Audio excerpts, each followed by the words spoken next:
Olá, boa noite, queridos amigos da página André Luiz. É com muita alegria que nós estamos juntos aqui nesta noite, do dia 21 de julho, às 19h30, horário de Brasília. Nesse momento em que a recomendação é que nós estejamos distanciados fisicamente uns dos outros, como forma preventiva a essa doença que assola o mundo todo, mas nem por isso nós deixamos de estar juntos, porque usando o que a tecnologia nos oferece, nós estamos todos conectados, irmanados, num mesmo sentimento, numa mesma vibração. E por isso eu agradeço muito o convite feito pela página André Luiz, para que nós estivéssemos aqui juntos hoje, refletindo sobre essa doutrina maravilhosa que é o Espiritismo, que faz com que nós compreendamos o porquê das coisas, o porquê da vida, por que nos acontecem certas coisas como essa pandemia que nós estamos vivendo. Então, nós vamos iniciar, como sempre iniciamos as nossas reuniões espíritas, com uma prece. Eu convido a vocês para que juntos elevemos o pensamento a Deus, nosso Pai, agradecendo pela oportunidade que Ele nos concede, de juntos aqui reunidos, aprendermos, refletirmos, estudarmos sobre os ensinamentos que a doutrina espírita nos traz. Senhor, que nós possamos, com estes ensinamentos, na luta constante e diária de cada dia, colocarmos em prática, para que nos tornemos pessoas melhores, porque sabemos, Senhor, que o mundo melhor, ele se formará a partir de cada um de nós. Rogamos o teu amparo, a tua condução na nossa atividade, que o Senhor possa nos ajudar na compreensão de tudo quanto nós veremos aqui, que nos é ensinado pelo Espiritismo, que é o Evangelho redivivo de Jesus. Muito obrigada, Senhor, fique conosco, que assim seja.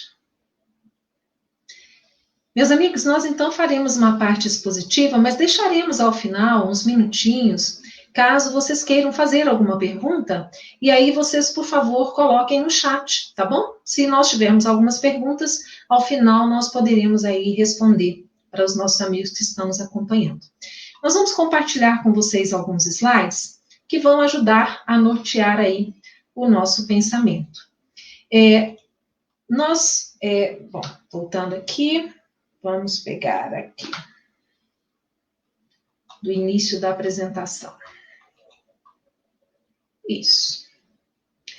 Bom, quando nós dizemos que o Espiritismo é uma doutrina de amor e nós relacionamos com Jesus, é justamente porque o Espiritismo, ele é essa doutrina que tem o papel de reviver os ensinamentos de Jesus.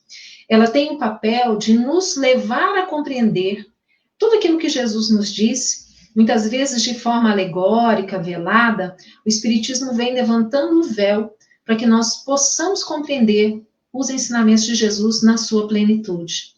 O Espiritismo que é o consolador que Jesus nos prometeu.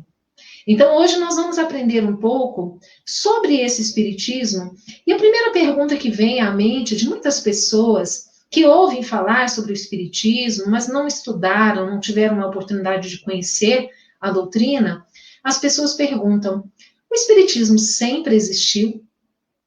E muitas vezes nós até fazemos uma confusão com isso, porque nós sabemos, nós temos relatos na Bíblia, no Velho Testamento, de que desde que o homem está aqui na Terra e que se registra alguma coisa, nós temos relatos de contatos entre encarnados e desencarnados. É o anjo que apareceu, não é? É a pitonisa que vivia no templo, que fazia esse papel do intermediário, que eram os médios daquela época.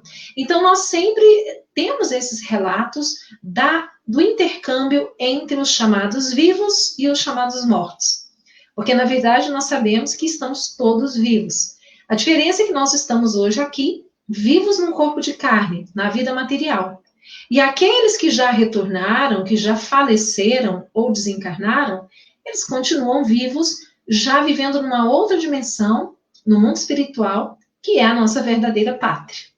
Então, quando nós pensamos assim, se esses relatos existem, quer dizer que o Espiritismo sempre existiu? E a resposta é não. Quando Allan Kardec, que daqui a pouquinho nós vamos ver como que isso aconteceu, quando Allan Kardec lançou a primeira obra espírita, o Livro dos Espíritos, no dia 18 de abril de 1857. Na introdução do livro, Allan Kardec diz que para designar coisas novas, seriam importantes termos novos. Porque a doutrina que ele estava apresentando ao mundo, ela era sim espiritualista. Assim como todo aquele que crê na sobrevivência da alma, também é espiritualista. Mas ela tinha algo diferente e ela não era simplesmente espiritualista, porque ela provinha dos espíritos. Então ele chama aquela nova doutrina de doutrina espírita, ou doutrina dos espíritos, ou espiritismo. O nome quem deu foi Allan Kardec, espiritismo. E ele diz que os seus adeptos seriam os espíritas ou espiritistas. Então, na verdade, o espiritismo, como nós conhecemos, desta forma, com Allan Kardec, codificando esses ensinamentos e colocando para nós como livro, ele surgiu com a publicação da primeira obra espírita, o Livro dos Espíritos. Mas é importante nós lembrarmos que, naquela época, o mundo estava fervilhando. As comunicações espirituais, elas estavam acontecendo no mundo inteiro. Foi um período, né, dessa nova etapa em que os espíritos começaram a se comunicar de muitas formas, em muitos lugares. E teve um episódio que é marcado como sendo o início do novo espiritualismo, do espiritualismo moderno, que é conhecido como o episódio de Hydesville, ou o episódio das Irmãs Fox. É interessante porque em 1848, numa pequena aldeia, pequenina cidade chamada Hydesville, que era um pequeno aglomerado de casas de madeiras, né, típicas de uma população de agricultores, no estado de Nova York, no condado de Rochester, neste lugar começaram a acontecer alguns fatos muito interessantes. Ali vivia uma família, a família Fox, que era composta pelo pai, pela mãe e por duas meninas, Kate e Margaret. Eles viviam numa casa que, no passado, tinha uma história nessa casa. E eles não sabiam, né? Eles ficaram sabendo depois. Então, isso aqui é uma representação da casinha que eles viviam, uma casa simples, de madeira, rústica, uma família, né, comum, pobre, naquele pequeno povoado. Só que começaram a acontecer algumas coisas muito estranhas. Quando as meninas iam dormir, especialmente no quarto das meninas, começavam a aparecer muitos ruídos estranhos, batidas na parede, batidas no assoalho, batidas no armário. Em todo lugar elas escutavam ruídos, como se estivessem raspando alguma coisa no chão. E elas se assustavam, corriam, chamavam os pais, e eles procuravam em vão a origem daqueles barulhos. Eles não conseguiam entender de onde que vinham aqueles ruídos. E as meninas muitas vezes saíam dos seus quartos, iam para o quarto dos pais, mas os ruídos acompanhavam. Onde as meninas estavam, esses ruídos também estavam. E isso era algo que gerava muito medo, gerava muita confusão, né, na cabecinha das meninas. E da própria família como um todo. Aí, no dia 31 de março de 1848, deu-se um lance fantástico nesse episódio de Hydesville. A menina menor, Kate, que tinha apenas 7 anos, a Kate Fox, de forma muito espontânea, ela desafiou essa força. E ela desafiou a força a repetir o que ela fazia, batendo com as palmas das mãos e dizendo para que a força repetisse como ela. E é interessante que ela diz assim: aqui, senhor pé rachado, faça o que eu faço. E ela batia, então, a mão 3 vezes e o barulho respondia exatamente igual 3 vezes, 3 pancadas. Percebam que ela chamava ele de senhor pé rachado, fazendo uma alusão ao espírito do mal, ao demônio, porque elas imaginavam que aquilo tudo só podia ser obra do demônio, não é? Que infernizava a vida de toda a família lá naquela casa. Só que, à medida em que eles foram, então, aperfeiçoando esse método de comunicação com essa força invisível, eles chegaram à conclusão de que aquela força podia ver e ouvir. E aí eles chamaram os vizinhos. Eles chamaram os vizinhos, chamaram pessoas, e aí todos começaram a perguntar coisas para essa força. E aí a gente pensa assim, mas como é que eles perguntavam? eles criaram um código. Então, se desse uma batida, equivaleria à letra A. 2 batidas, letra B. 3 batidas, letra C. Imaginem vocês o trabalho que era construir uma frase. Não é? Porque as letras finais do alfabeto requeriam muitas batidas. Mas dessa forma, eles foram informados de que ali, naquela casa, tinha sido assassinado, há algum tempo atrás, tinha sido assassinado um caixeiro viajante. Naquela época era comum, né, os vendedores ambulantes, eles iam de cidades em cidades, vilarejos em vilarejos, levando seus produtos. E a família que morava naquela casa anteriormente recebeu esse caixeiro viajante e ofereceu pouso a ele. Ele pediu, né, para descansar, para dormir, a família o acolheu e depois eles o roubaram, né? E para roubá-lo, eles tiveram que matá-lo. E ele foi enterrado ali naquela casa. E é interessante que ele contou esse fato e, de imediato, eles buscaram vasculhar a casa para ver se encontravam os restos mortais. Num primeiro momento não encontraram, mas anos depois realmente foi confirmada a informação e eles encontraram os restos mortais daquele espírito que se chamava Charles Rosman. Charles Rosman, então, o mascate, tinha sido assassinado naquela casa e era ele quem produzia aqueles ruídos como forma de chamar a atenção da família para esse fato. É interessante nós lembrarmos o seguinte: por que as coisas aconteciam ali naquela casa, especialmente no quarto das meninas? Porque as meninas eram médiums. Médiums com um tipo de mediunidade que nós hoje conhecemos como sendo mediunidade de efeitos físicos. Então, as meninas forneciam o ectoplasma necessário para que o espírito pudesse produzir aqueles fenômenos que aconteciam naquela casa. As irmãs Fox, elas, existem inclusive livros contando a história delas, elas foram estudadas, não é, por cientistas, porque elas tinham uma mediunidade muito exuberante, né, de efeitos físicos. Naquela época, não se sabia o que nós sabemos hoje, que a mediunidade é um dom que Deus nos dá de forma gratuita e que nós temos que, da mesma forma, colocá-la a serviço da população, a serviço de Deus, gratuitamente. Naquela época não se sabia isso. Então, as meninas começaram a se apresentar em teatros, em auditórios. A irmã mais velha era a agente delas, né, que organizava tudo isso. Então, elas tiveram uma vida difícil, muito problemática. Existem livros que contam, né, e quem tiver interesse em conhecer melhor a história das irmãs Fox tem essa possibilidade, né, buscando um livro que fale sobre isso. Mas nós queremos, então, chegar logo depois, praticamente ao mesmo tempo que aconteciam essas coisas em Hydesville, nos Estados Unidos, na Europa estava acontecendo uma febre, uma verdadeira febre, e que era uma prática muito comum, desde as famílias mais simples quanto as famílias mais abastadas, a nobreza, que eles chamavam que era o momento das mesas falantes. Como é que era isso, né? Mesas falantes. Antes de nós falarmos de Allan Kardec, vamos falar um pouquinho sobre as mesas. As pessoas se reuniam em ocasiões muitas vezes festivas e num determinado momento elas se sentavam em torno de uma mesa e colocavam as mãos sobre a mesa, espalmadas, né, uma ao lado da outra, e ali naquele momento elas começavam a dialogar com essa mesa. E essa mesa, ela levitava, ela girava de forma rápida, vertiginosa, ela dava pancadas com o seu pé no chão, e da mesma forma que lá em Hydesville, eles criaram um código pelo número de pancadas correspondendo às letras, e eles conversavam com essas mesas. Foram as comunicações bem no início, de formas bem rústicas.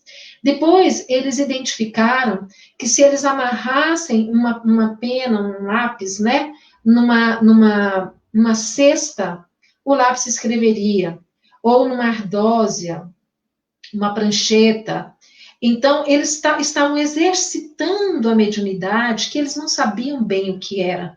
Mas o fato é que eles conversavam, dialogavam, e eles diziam que eram com as mesas. E o nosso Allan Kardec, que nós vamos conhecer agora, na verdade, Allan Kardec foi um pseudônimo. Ele se chamava Hippolyte Léon Denisard Rivaio. Ele nasceu na cidade de Lyon, na França, no dia 3 de outubro de 1804. E ele desencarnou em Paris em 31 de março de 1869. Ele foi casado com a professora Amélie Gabrielle Baudet, que foi uma grande auxiliar, apoiadora do trabalho de Kardec. Ele fez os estudos inicialmente, ainda criança, ele foi enviado pelos pais para Yverdun, na Suíça, para estudar no Instituto Pestalozzi. Pestalozzi já naquela época era reconhecido como um grande educador. Então, o nosso pequeno Hippolyte Léon foi enviado para estudar com o mestre Pestalozzi. E ele se destacou muito lá no Instituto Yverdun, porque ele tinha uma facilidade, uma inteligência, aprendia muito rapidamente, era muito dedicado, disciplinado. Tanto que, em alguns momentos, quando Pestalozzi precisava se ausentar, ele indicava Rivail para substituí-lo junto aos seus pupilos, aos seus alunos. O nosso Rivail também era excelente poliglota, tinha conhecimentos de inglês, de alemão, italiano, espanhol, holandês, além do francês, que era a língua mãe dele, né? E ele traduziu diversas obras de Fénelon para a língua alemã. Nós vamos ver aqui o seguinte, que antes dele começar a sua missão como codificador, ele teve um papel muito importante na educação, não somente na França, mas na Europa como um todo, porque ele era professor de universidades, de escolas, ele lançou vários livros didáticos. Naquela época, os conhecimentos eram muito vastos, então ele tinha conhecimentos em várias áreas, né? Filosofia, sociologia, ciência, astronomia, medicina, pedagogia, ele tinha muitos conhecimentos. Ele pertenceu a várias sociedades culturais. Ele fundou e presidiu, enquanto encarnado, a Sociedade Parisiense de Estudos Espíritas, que foi a primeira instituição espírita do mundo. Logo que Allan Kardec lançou o Livro dos Espíritos, em 1857, no ano seguinte, em janeiro, ele criou a Sociedade Parisiense de Estudos Espíritas.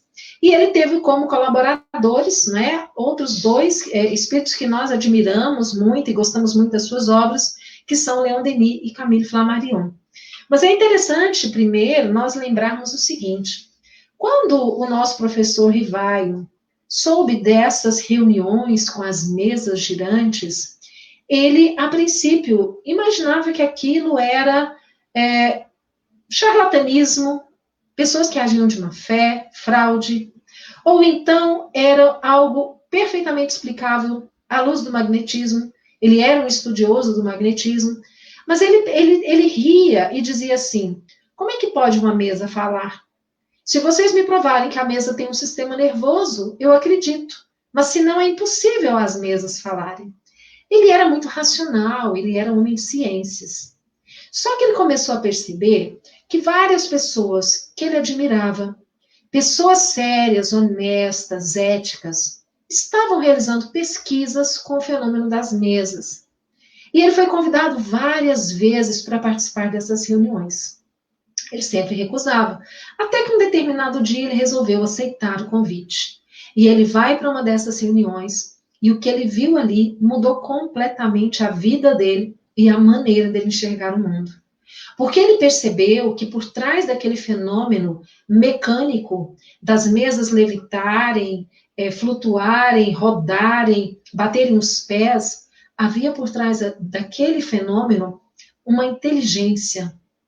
Era um espírito. Ele descobriu que se tratava de um espírito, de alguém que já tinha vivido aqui, que já não tinha mais o corpo de carne, e que se usava daquele método para se comunicar. E quando ele percebeu isso, ele se dedicou a esse estudo, ele passa a frequentar as reuniões sérias de intercâmbio espiritual, e a mediunidade também começa já a se desenvolver. Os médiuns perceberam que se eles pegassem o lápis ou a pena, os espíritos escreveriam pelas suas mãos, não havia necessidade mais da prancheta, da cesta. Então, dessa forma, Allan Kardec começa a estudar, e ele começa a fazer perguntas aos espíritos, que outros grupos já estavam fazendo perguntas importantes, cujas respostas são importantes para a humanidade, como, por exemplo, o que é Deus?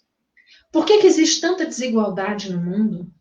Onde nós estávamos antes de nascermos aqui? Nós já existíamos? Se existíamos, estávamos onde? Por que nós estamos aqui neste momento? E para onde iremos após a morte do corpo? Continuaremos vivendo? Então ele foi perguntando, né? O que é Deus? Primeira pergunta de O Livro dos Espíritos.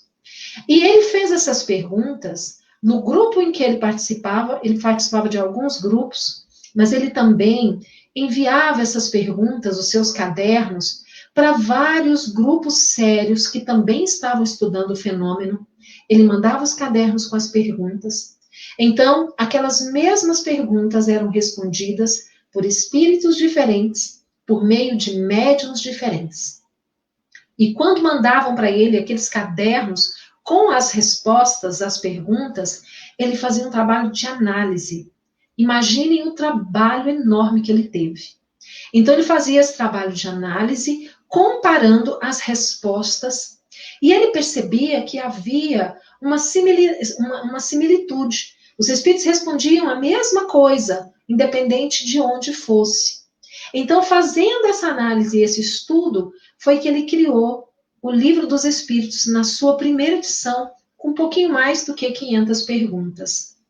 E aí surgiu aquele momento em que ele deveria lançar o livro. Quem assinaria o livro? Ele assinaria Hippolyte Léon Benizar Rivaio? E no entendimento dele, se ele colocasse o nome dele assinando pelo livro, as pessoas podiam avaliar a obra pelo autor, porque ele já era muito conhecido, muito respeitado. E ele dizia que aquele conteúdo não era dele. Ele tinha tido o trabalho de organizá-lo, de colocá-lo, né, numa forma codificada, mas que o ensinamento era dos espíritos. Então ele é informado por um amigo espiritual que diz que numa reencarnação anterior, passada, ele era um druida nas Gálias e ele chamava-se Allan Kardec naquela reencarnação. Então ele resolve usar um pseudônimo, ele coloca Allan Kardec justamente para que as pessoas avaliassem a obra pelo seu conteúdo e não pelo autor. Assim ele lança a primeira edição de O Livro dos Espíritos. E nós temos na doutrina espírita as obras que nós consideramos fundamentais, ou também obras básicas. Eu prefiro usar o termo fundamentais, porque básico às vezes passa uma ideia errada para as pessoas, não é? Eu me recordo uma vez que uma pessoa me perguntou assim, falou, olha, você me disse que para eu conhecer o Espiritismo, eu preciso estudar as obras básicas de Allan Kardec. Mas eu queria logo já passar para outra etapa, sabe? Para as mais avançadas. Eu não quero começar do básico. Né? Dando a ideia de que essas obras seriam apenas o básico e que depois viria o conteúdo mais avançado. Na verdade, essas obras elas contêm todos os princípios da doutrina espírita. Então, nós temos como primeira obra o Livro dos Espíritos, conforme nós já dissemos, lançados em 1857. Depois, na sequência, foi lançado o Livro dos Médiuns, em seguida o Evangelho segundo o Espiritismo, o Céu e o Inferno e a Gênese. Essas constituem as 5 obras fundamentais da doutrina espírita, onde estão contidos todos os seus princípios. Temos outras obras não menos importantes, como obras póstumas, que foi lançada após a desencarnação de Allan Kardec, com escritos seus, textos seus que foram compilados, o que é o Espiritismo e a Revista Espírita. 12 anos de Revista Espírita, em que Kardec compartilhava com as pessoas a sua vivência no início do movimento espírita daquela época. Porque o movimento espírita começou com Allan Kardec, quando ele funda a Sociedade Parisiense de Estudos Espíritas, né? E aí, gente, nós temos os princípios que são fundamentais ou basilares da nossa doutrina.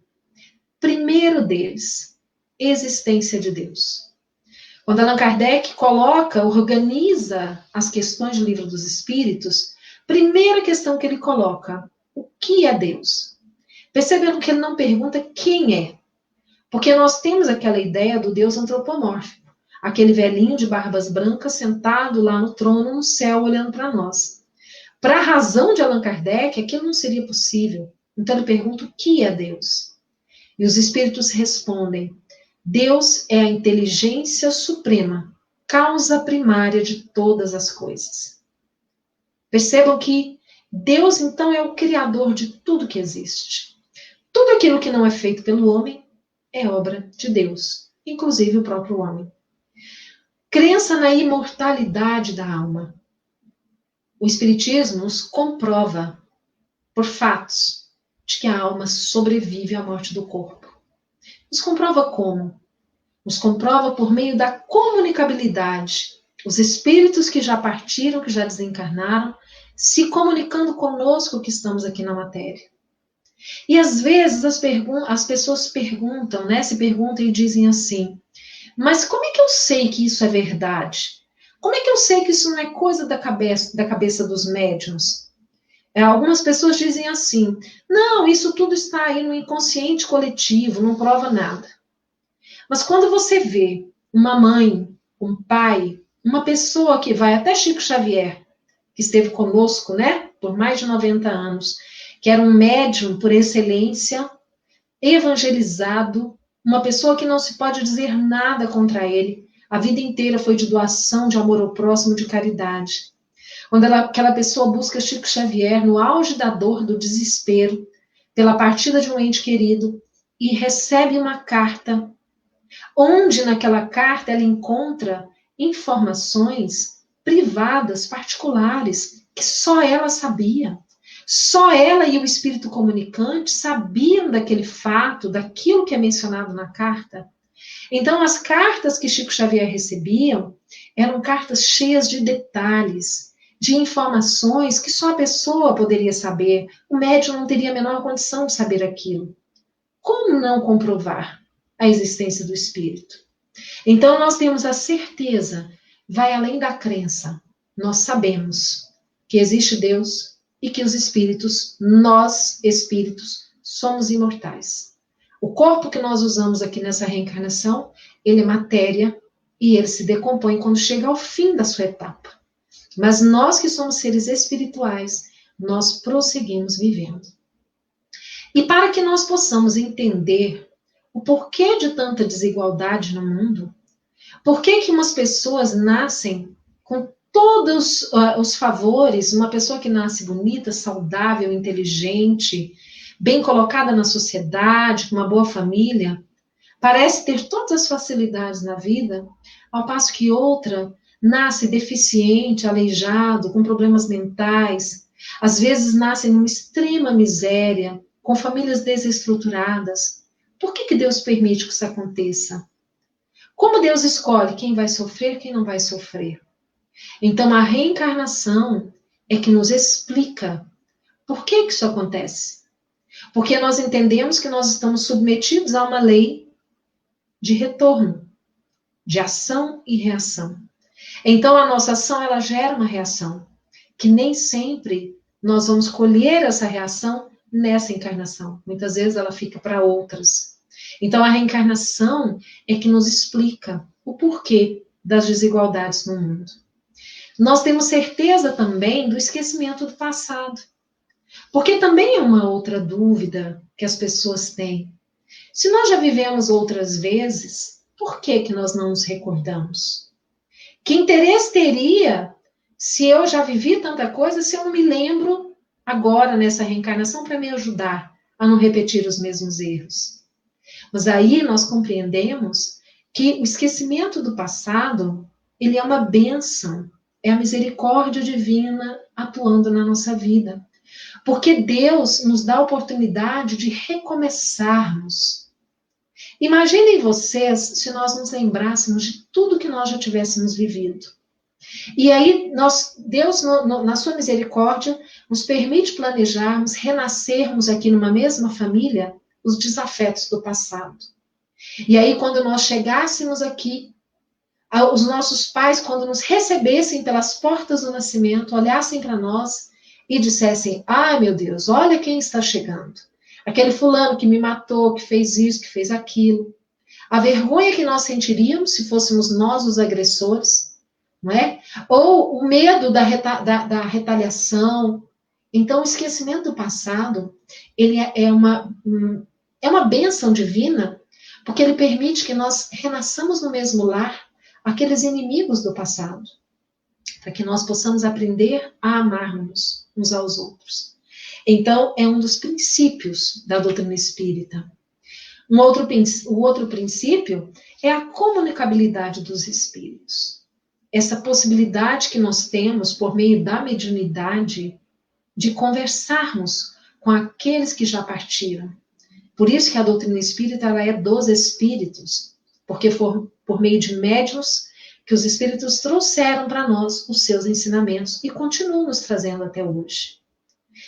Nós também acreditamos na fé raciocinada. Allan Kardec dizia para nós, não basta crer, é preciso, sobretudo, compreender. Nós precisamos compreender os ensinamentos que o Espiritismo nos traz. Não apenas porque alguém nos disse e nós aceitarmos. Isso é fé cega. A fé raciocinada é aquela que questiona. É aquela que indaga o porquê. Faz sentido? Tem lógica? Essa é a fé raciocinada. Estamos todos submetidos, então, a uma lei de evolução. Isso quer dizer o quê? Que quando Deus nos criou, todos da mesma forma, espíritos simples e ignorantes, ignorantes no sentido de não conhecer, Ele nos deu o livre-arbítrio e Ele nos destinou à perfeição. Então, nós estamos aí submetidos a essa lei de evolução, e uma coisa que nós temos certeza é de que um dia nós seremos espíritos puros. Assim como Jesus é um espírito puro. Jesus é o nosso irmão, muito mais antigo que nós, que já percorreu toda a escala evolutiva e hoje é um espírito crístico que ajuda o Senhor no processo da criação. Estamos todos aqui para aprendermos a lei moral, porque apenas com a prática das virtudes que nós precisamos desenvolver em nós é que nós chegaremos um dia a essa perfeição. É importante nós falarmos um pouquinho sobre a prática espírita. O espiritismo ele não tem nenhum tipo de ritual, de hierarquia, não é nenhum culto exterior. Não existem sacerdócios. Então, os espíritas eles são todos voluntários. Nós espíritas somos voluntários, nós não trabalhamos por dinheiro. Nós temos as nossas profissões, e nós somos palestrantes, dirigentes de casas espíritas, trabalhadores da evangelização, da mediunidade, qualquer que seja, de forma voluntária, porque nós acreditamos que nós temos que dar de graça aquilo que de graça nós recebemos. Deus deve ser, então, adorado em espírito e verdade. Então, quando a gente fala aqui cuidado com práticas não espíritas, é para nós não confundirmos. Existem muitas práticas que são atribuídas ao espiritismo, mas que não têm nada a ver com o espiritismo. Nós não estamos questionando se elas são boas ou se elas são ruins. Só não é espiritismo. Então, para que nós saibamos se uma prática é coerente com a doutrina espírita, nós temos que avaliar se ela está em concordância com as obras de Allan Kardec. Lembra que Kardec, ele nos falou da fé raciocinada que questiona tudo, não é?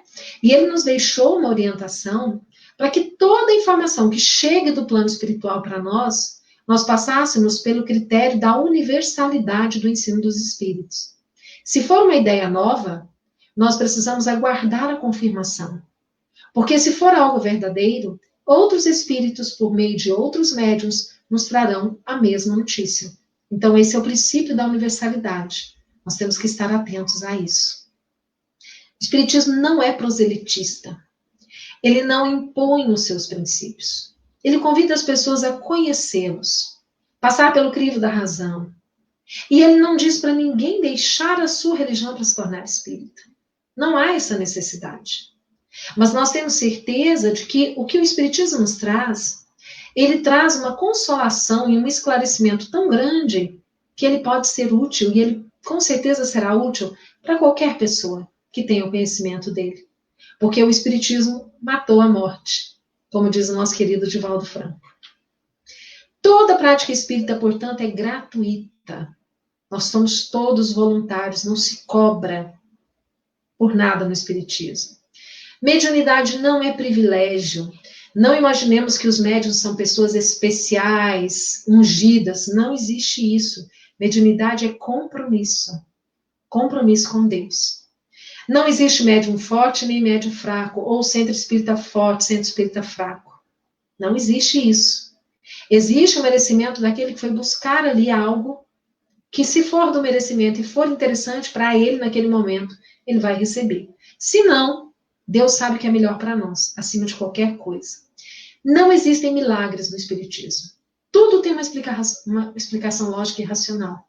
Então, todos aqueles milagres de Jesus que nós vemos relatados no Evangelho, nós espíritas compreendendo como sendo algo natural. Porque Jesus tinha a capacidade de movimentar os fluidos para que aquilo acontecesse. Então, é perfeitamente explicável nas leis da natureza, nas leis da física, nas leis da justiça divina. Para conhecer o Espiritismo é necessário a prática do estudo regular. Sempre estudando, começando do começo, pelas obras de Allan Kardec. Allan Kardec nos diz assim: o Espiritismo é a ciência nova, que vem revelar aos homens, por meio de provas irrefutáveis, a existência e a natureza do mundo espiritual e as relações com o mundo corpóreo.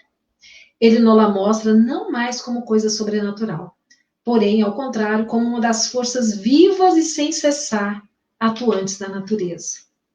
A fé raciocinada. O Espiritismo caminhará par e passo com a ciência, de tal maneira que, se a ciência provar que ele está falso num ponto, ele se reforma naquele ponto. Até hoje, a ciência não comprovou nada em que o Espiritismo esteja errado. Pelo contrário, os ensinamentos espíritas muitas vezes se antecedem às descobertas científicas. E aí é claro, né, que nós desejamos aí muita paz para todos nós, mas nós vamos voltar aqui para continuarmos aí o nosso raciocínio. Eu vi que ninguém quis perguntar nada por enquanto, se quiserem, tá? Está no momento aí. Nós temos que nos lembrar o seguinte: o Espiritismo, então, ele nos conclama a essa fé raciocinada. Nós temos que usar desse mecanismo da fé raciocinada para entendermos que, para que nós possamos conhecer bem a doutrina espírita, nós precisamos da prática do estudo regular. Agora, o que estudar? Devemos estudar, além das obras da codificação espírita, que são essas que nós já citamos, né? As obras de Allan Kardec, aquelas que são compatíveis e coerentes com os ensinamentos de Kardec. Então, nós poderíamos dizer que toda a obra de Chico Xavier é uma obra que é completamente coerente. A obra psicografada por Divaldo Franco, Ivone do Amaral Pereira e outros médiuns. Mas nós precisamos avaliar a obra, isso é muito importante.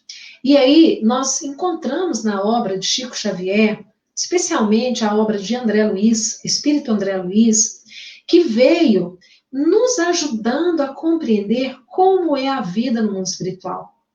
Porque quando nós lemos o livro dos Espíritos, o livro dos Médiuns, né, o Evangelho segundo o Espiritismo, o Céu e o Inferno, a Gênesis, nós temos aquela ideia de tudo. Mas o André Luiz, ele vem detalhando para a gente. E é interessante, né, que quando tudo é novidade, a gente lê, né, nas memórias que quando Chico Xavier recebeu Nosso Lar, que é o primeiro do livro de André Luiz, ele guardou Nosso Lar por um tempo, porque ele foi muito criticado. Porque as pessoas diziam que o Chico estava maluco. E é interessante, né, que hoje o Nosso Lar é um livro de referência para nós espíritas. E eu confesso para vocês que quando eu me tornei espírita, e isso já foi no início da idade adulta, eu fui criada católica até a adolescência. Na adolescência eu era muito questionadora, eu perguntava muito, eu não aceitava as coisas que eu não compreendesse. Eu participava de uma mocidade, numa igreja católica, e o nosso coordenador de mocidade um dia disse para mim que eu perguntava demais, sabe? Que eu devia parar com aquilo, eram mistérios de Deus. E eu me recordo que eu parei de ir porque eu não encontrava as respostas. E eu vim encontrar essas respostas justamente, né, com a doutrina espírita. E André Luiz, então, ele vem nos falando sobre a estrutura das colônias espirituais.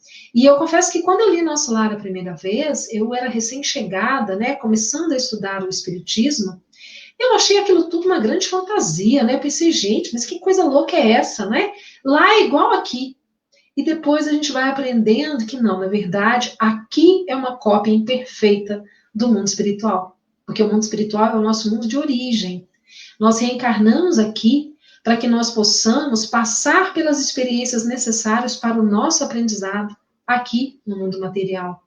Então, estudando a obra de André Luiz, nós temos aí, olha, conhecimentos vastíssimos sobre o mundo espiritual, sobre o que nos aguarda depois da morte, da desencarnação. Então, o Espiritismo ele vem nos mostrando onde nós estávamos antes de reencarnarmos aqui. Estávamos no mundo espiritual. Para onde nós iremos quando morrermos neste corpo? Retornaremos ao mundo espiritual. Para onde no mundo espiritual? Os espíritas falam muito no umbral, como sendo uma região de sofrimento, uma região difícil. Será que nós vamos para o umbral? Aí nós temos duas coisas a considerar. Depende da vida que nós levamos agora. Porque hoje nós estamos plantando aquilo que nós vamos colher. Isso aí é um fato. E nós também devemos considerar que muitas vezes nós estamos no umbral, mas numa situação bacana, ajudando. Por exemplo, o nosso lar é uma colônia que fica ali, né, no umbral. E outras que André Luiz relata também no umbral, onde espíritos bondosos ficam ali trabalhando, ajudando. Então, aquele céu de contemplação, de anjo tocando harpa e a gente comendo uva, isso não existe. Nós prosseguiremos sendo nós mesmos, simplesmente não tendo mais o corpo. E aí nós nos colocaremos onde o nosso coração nos colocar, né? Dependendo daquilo que nós sentimos, daquilo que nós fazemos, daquilo que nós acreditamos. Bom, tem uma pergunta aqui, Manuel Filomeno de Miranda. Olha, gente, que chique, hein? Manuel Filomeno de Miranda perguntando para mim. Boa noite. Para você, qual a razão do curioso fato de que na pátria de Allan Kardec é diminuto o número de seus seguidores, enquanto que por aqui é expressivo o número de adeptos do Espiritismo? Olha, é uma pergunta muito interessante, né? Porque nós sabemos que realmente na França, se nós formos comparar o número de espíritas, a porcentagem de espíritas é muito menor do que aqui no Brasil. Então, eu vou abordar dois aspectos que eu penso que possam ter contribuído para isso, tá? O primeiro deles, nós sabemos que depois da desencarnação de Allan Kardec, a Sociedade Parisiense de Estudos Espíritas, ela, digamos assim, que ela seguiu caminhos que o mestre Kardec nunca teria seguido, né? Então, Lemarie, que foi uma das lideranças daquela época, que deu sequência ao trabalho de Kardec, tanto na Revista Espírita, quanto na Sociedade Parisiense, ele se associou com práticas não espíritas, né, como a Madame Blavatsky, da teosofia. Então, ele se uniu muito com a teosofia, abriu mão de princípios do espiritismo em função da teosofia, e isso acabou colocando em descrédito a doutrina espírita. Então, o que os seguidores, né, na sequência da desencarnação de Kardec fizeram, realmente abalou um pouco aquele movimento espírita da época.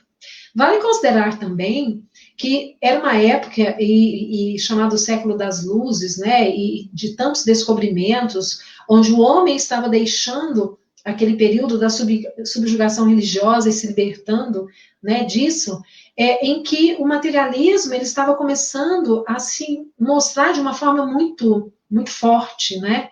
Tanto que Allan Kardec diz que o espiritismo veio para destruir o materialismo.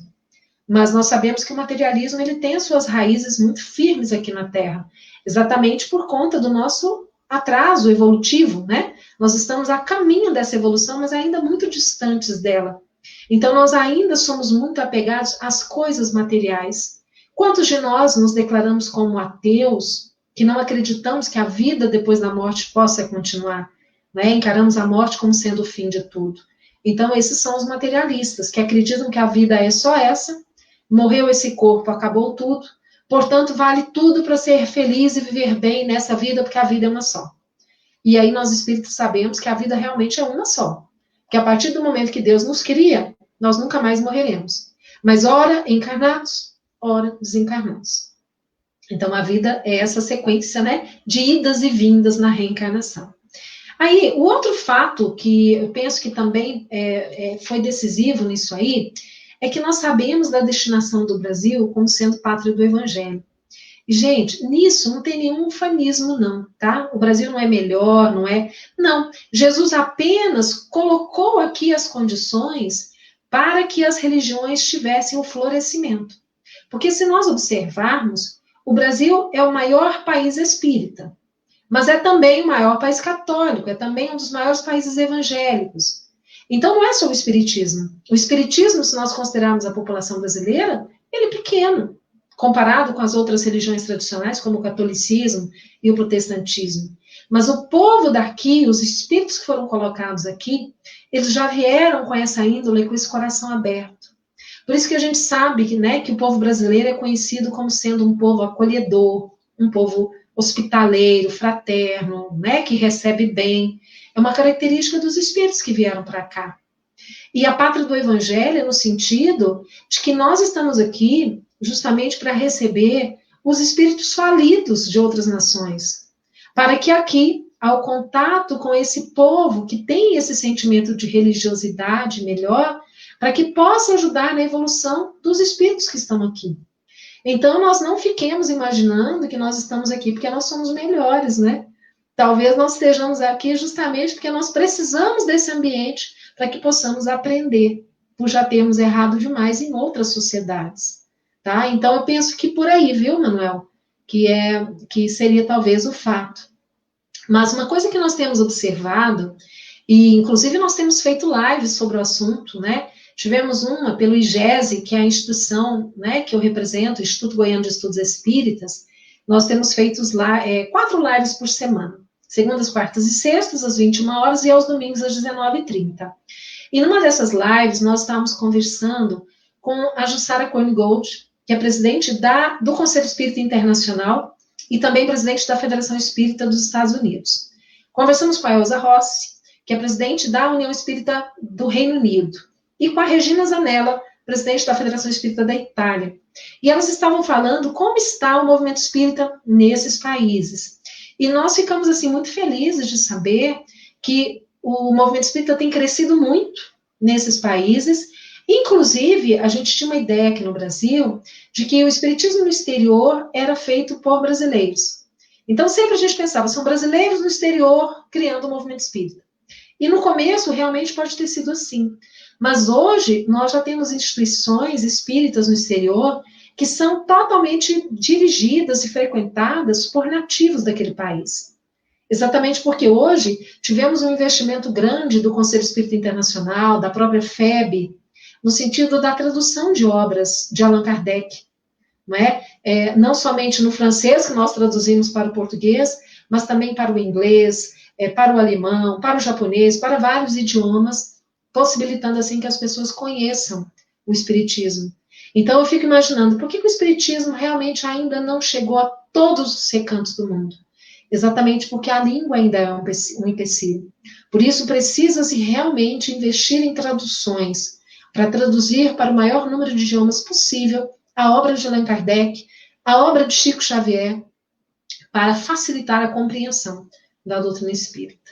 Espero ter te respondido. Meus queridos, então, nós já estamos aí com 48 minutos, né, de conversa. Na verdade, eu conversei mais, vocês nem fizeram pergunta, só uma, mas está ótimo. Nós vamos, então, caminhar para o encerramento.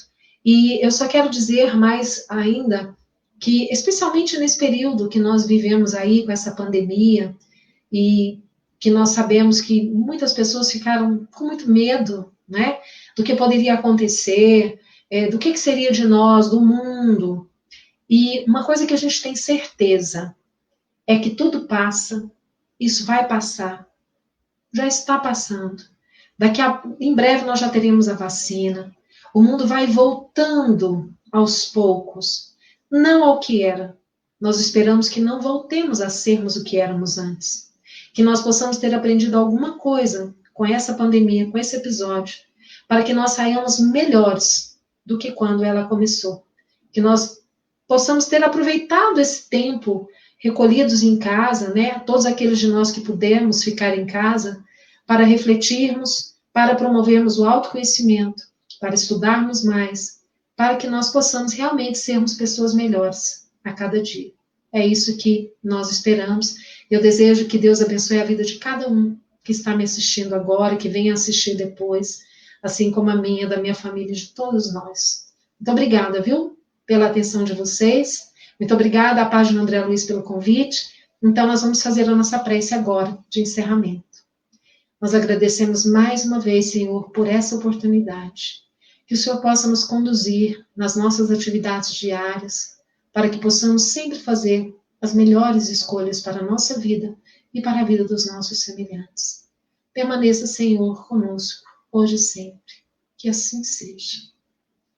Eu quero terminar rapidinho colocando uma musiquinha que é muito divertida, tá? Que vai encerrar a nossa live, que é uma música feita para o Livro dos Médiuns, que fala um pouco disso que nós falamos aqui com vocês, tá?